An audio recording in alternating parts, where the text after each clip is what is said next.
Shalom Adonai. Vamos falar hoje, vamos trabalhar sobre a temática o que é a igreja. O que é a igreja, tá?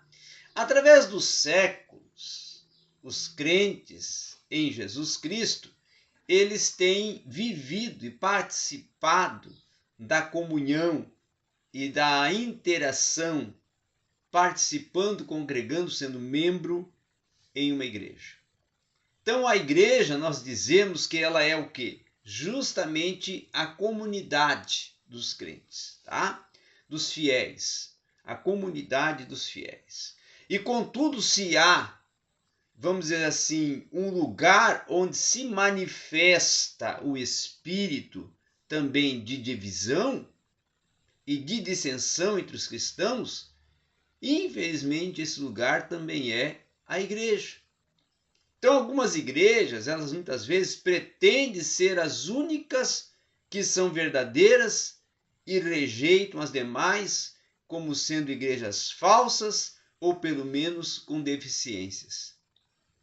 Outras vão dizer que a doutrina sobre a igreja não é importante, pois a igreja não é mais, vamos dizer assim, não é mais a portadora da verdade, tá?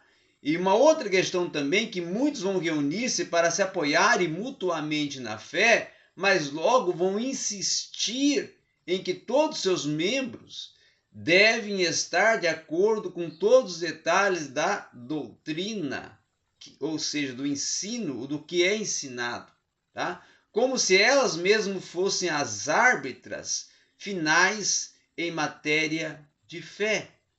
Há crentes, inclusive, que trocam de igreja como trocam de camisa ou de vestido, porque não gostaram de alguém que veio lhes dizer por que não estão de acordo com alguma decisão que foi tomada, ou porque não concordam com a liderança, ou porque não gostam de uma música, ou porque a liturgia está demasiada fria ou demasiadamente quente ou alvoroçada, ou por qualquer outra suposta razão. A verdade é que quando nós olhamos que tudo isso que ocorre, tudo isso que acontece, indica o quê? Indica a necessidade da teologia para esclarecer o que é a igreja. Então, se viermos a sugerir que uma das funções primordiais da igreja e da teologia, tá, é criticar, nós vamos ver que a proclamação da igreja à luz do evangelho vai ficar com alguns déficits, porque é a teologia que vai conceder os fundamentos e as orientações para essa proclamação do evangelho sair com maior êxito.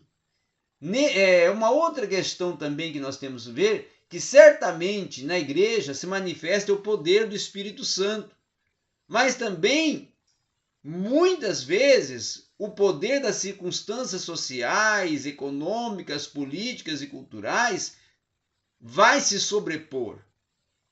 Então é possível estudar a igreja em termos de sua realidade espiritual e menosprezar realidades sociais que também são possíveis estudar em termos sociais e fazendo uso de instrumentos sociológicos, tá? Mas nenhum nem outro por si só é portador ou nos dará uma condição de termos uma visão adequada e real da igreja. E aí é que surge a eclesiologia. Porque a eclesiologia, ou a doutrina da igreja, o ensino sobre a igreja, o que vem a ser a igreja, o ensino sistemático sobre o que vem a ser a igreja, numa forma até de conceituação, se desenvolveu na igreja antiga lentamente, segundo as circunstâncias até que se tornou de uma forma, dentro da situação daquele tempo, necessária. Para os primeiros cristãos, a igreja foi, antes de tudo, uma experiência, um contexto dentro do qual viviam e experimentavam a sua fé. Foi até como com o passar dos anos, conforme foi surgindo divisões e, portanto, disputas sobre se a verdadeira igreja era esse grupo ou aquele, que começaram a aparecer os argumentos tratados sobre a igreja. E com isso, então, as primeiras discussões dessa índole giraram diretamente ao redor do quê?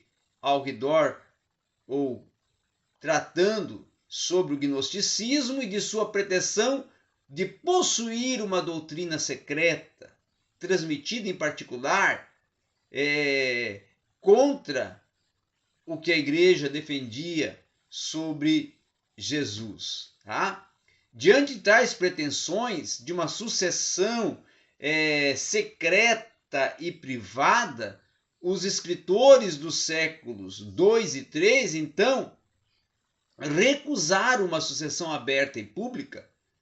E, segundo eles, em várias igrejas, inclusive como a de Roma, a de Éfeso, a de Antioquia, existiam bispos que poderiam especificar uma sucessão direta dos apóstolos que haviam estado nessas igrejas, visto que todos esses bispos concordavam, de uma forma ou outra, que no essencial do evangelho também concordavam com uma pretensão gnóstica, tá? E sustentavam uma doutrina legítima e tinham uma comunhão entre eles e fundavam-se ensinamentos principalmente segundo o ensino ou credo dos apóstolos.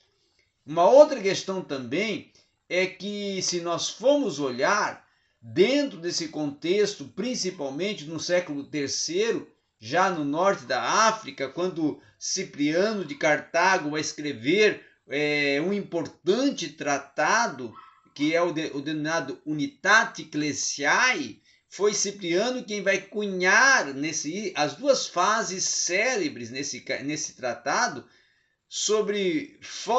dizendo até que fora da igreja não há salvação. É a primeira frase.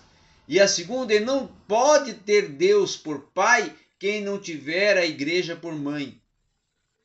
Certo? Então Cipriano estava preocupado com um grupo cismático que havia se separado da igreja por não considerar esta suficientemente pura, tá? Por haver perdoado até quem havia caído em tempos de perseguição e logo queriam voltar para a igreja. Então foi diante de tais cismáticos que Cipriano escreveu suas famosas duas frases.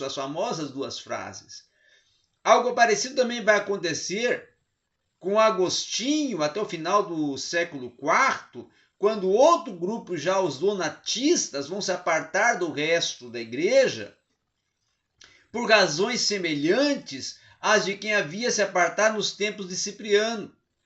Visto que já para os tempos de Agostinho a igreja contava com o apoio do Estado e também a questão que tinha de determinar qual era a verdadeira igreja era o Estado, e teria até uma suma importância política, a igreja, e também econômica. Mas somente essa verdadeira igreja é que poderia contar com o apoio governamental para ser considerada a verdadeira igreja.